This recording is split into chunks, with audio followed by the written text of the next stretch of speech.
Hello, I'm Jacqueline Holstead, and you are listening to On Point Conversations. In this podcast series, we share creative marketing, content, and branding strategies that help your business successfully navigate the new normal marketing environment.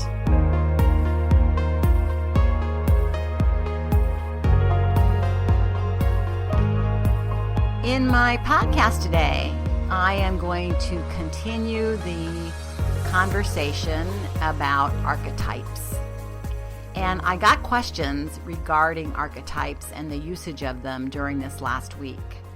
Archetypes are simply cultural categories.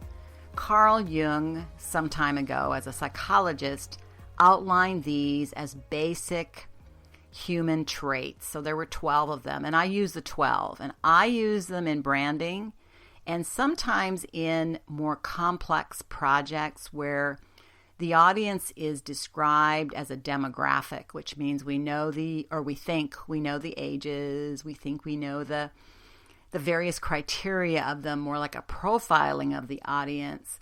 But we also know that, and I do too, that people are different. And just because you land in a certain age category or a certain ethnic group or whatever, there are still certain characteristics that are different. Some people who are baby boomers are more explorers, and some are more person next door, and some are more in different categories. And we also know that humans are very complex. So you're in different categories, and you could be, I know I am, in different times of the day or in different eras of my lifetime. I'm in different categories, and I combine those categories.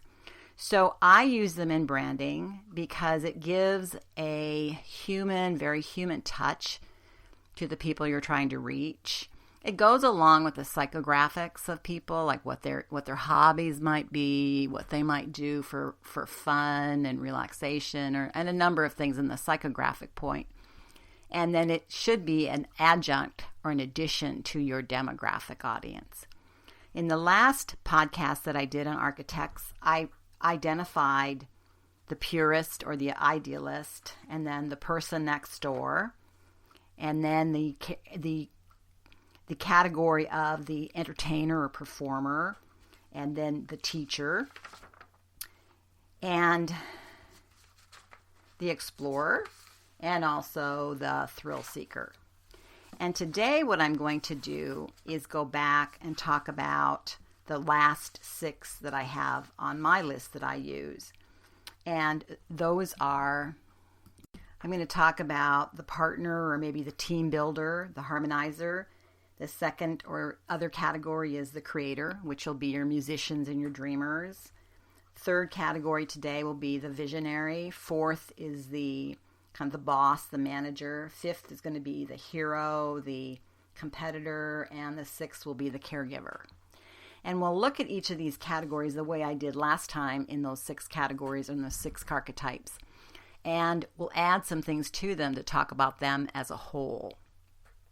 The first one I'm going to approach on is the team builder or harmonizer or connector. And often those people are the people that are perhaps on LinkedIn, and they're connecting with their networking groups, they're connecting people with jobs, they're connecting people with other people. Or you might see them in your team builder groups. They're the ones who build teams. As an audience, again, they're also the harmonizer and the connector and the builder. And their motto might be, you're the only one. So they're looking at this as a team, as they want to be part of the team, and they're looking at it as being at one. Their core desire is really that experience. And they want some collaboration or some community in it. Their goal is that they want relationships with people, not only in their work and surroundings with things they love, but also outside their work and surroundings. One of their fears or greatest fears might be being alone or a wallflower, unwanted, unloved, not being noticed. And we look at their strategy as to become more and more emotionally attached. They want to build an experience that applies to all the senses. So they're the type of person who, again, is the team builder and the connector. Their weakness probably would be, I would suggest, is more of an outward directed desire to please others. So there's a risk of losing their own identity. And they're very outward directed, so their desire is to please others. The talents that they bring to a group or bring to an audience is that they're passionate, they're grateful, they appreciate things, and they have a commitment. Some of the brands you might think of that fall under this might be Victoria's Secret. If you're familiar with cosmetics, NARS has done that, at least in the past. And the voice they portray is more adjective-rich. It's more based on you're part of the group. It's more based on wanting to get your feedback. It's more based on cooperation. And the customer really is more excited and moved forward by that feeling. And living your brand is sharing their passions. So these people are looking for companies that share their passions, that are looking to extend their own ability to connect with others. And they are also team builders. The next category of cultural category would be more of the creator. I would look at them as the artist or the designer, the maker, a dreamer, a builder, musician. So this particular category is, if you imagine it, it can be done. So these are people that are looking forward to designing things that haven't been done before. They're looking at how things go together, and their really desire is to create things of enduring value. So things that last for a long time, things that are part of the culture for a long time. And their goal is to realize a vision. They want to hone their own artistic skills.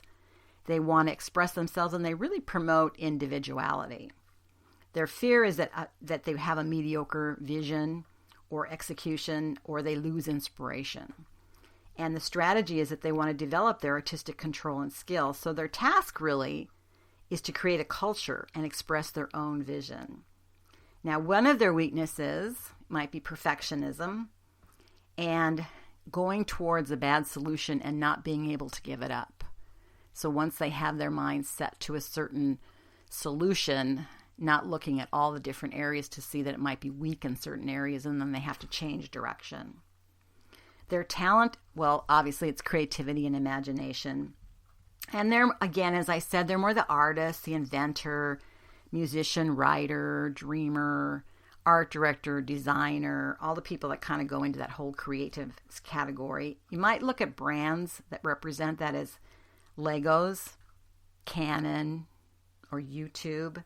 And their voice, it's very unique. It's descriptive. It's very visual and metaphor rich. So when you're reaching out to these audiences, that's the kind of voice you want to be using. And the feel is that they want to do good work. They want to do what they can do, and they want to be very amazed and inspired.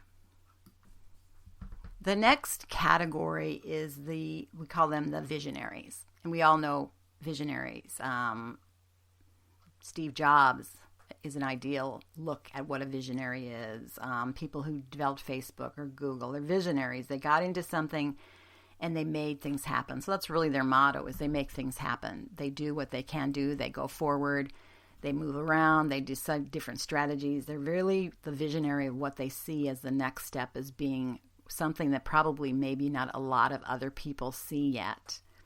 Their desire is really they want to understand the fundamental laws, and they want to make their dreams come true. So they're trying to understand how we're going to move forward as a society sometimes, and also what is a way to really fundamentally make their dreams come true of what they think the next step should be.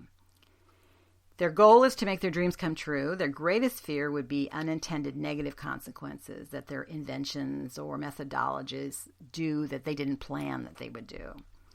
They want to develop their strategy, which is really developing a vision that they live by it. They want to help other people. They want to transform their lives using new methods, inventing new methods and processes and technologies and things that make our lives easier. Their weakness is that they can become kind of manipulative. They can take us into a direction maybe the audience isn't prepared for. It is in the right direction. And their talent, though, is really finding win-win solutions. So this is really a group that wants both to win. Brands that I think of are something like Disney, Lululemon, which is the athletic company, TED Talks. Their voice is very expansive. It's moving. It's articulate. They want to experience and they want to be on the cutting edge. They want to be fascinated. They want to be enchanted. And when you live their brand, you're really up there with knowing the latest trends and helping define new ones, and you're transforming the best you possible.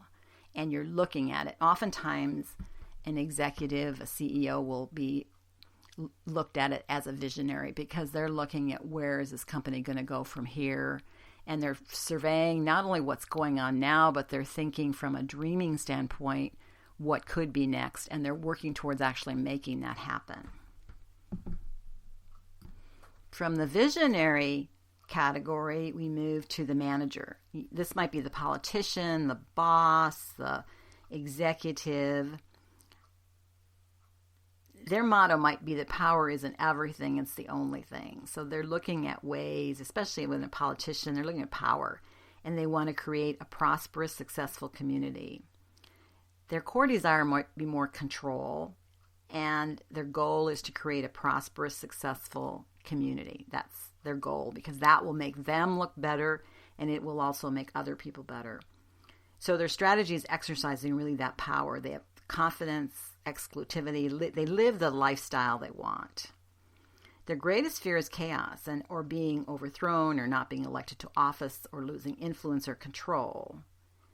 And their weakness then comes from the opposite side, which is being very authoritarian and unable to delegate. And we hope that isn't the case when you get into be a manager or a boss, but that can be something that comes up. And their talent really is responsibility and leadership. So their brands might be something like that you might think of when you think of this category as Rolex, American Express, Louis Vuitton. The voice to this particular category is very refined and articulate. And the customer what they want to feel is that if I follow this, I'll share their success. And they want to be, of course, admired, and they want to be enthralled in the message. So that living their brand would mean showing images of other influencers in your community, dressing and looking the part of this kind of person or this kind of category. The next category, and the fifth of the 6 categories I'm going to talk about today, is the hero. And they're more the soldier, the competitor, the achiever.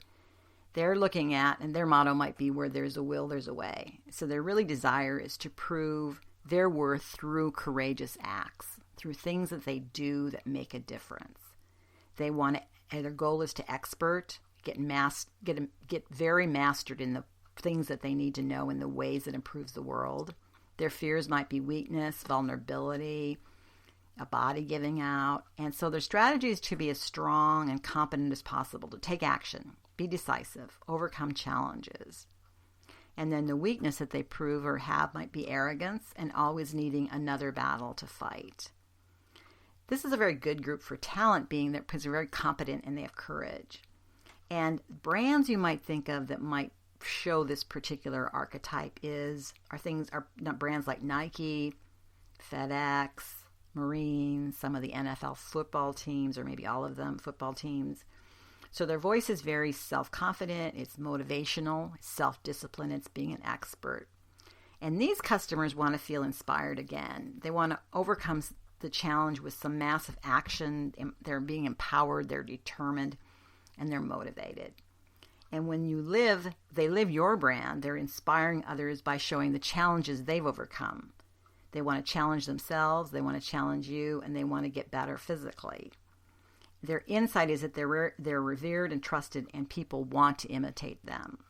So sometimes this comes very much in that influencer role, especially if you're looking at more of a superhero hero role. There are other influencers also, but this is one influencer. You've probably seen many ads on television or wherever you're watching that have NFL players who are bringing sort of a message that they're influencer for a certain brand. So that's their particular influence rubs off on that brand. The last category in this is the caregiver. Maybe it's a parent, supporter, advocate, nurturer, teacher. So they're out there, they're loving their neighbors as themselves, and their core desire is really to protect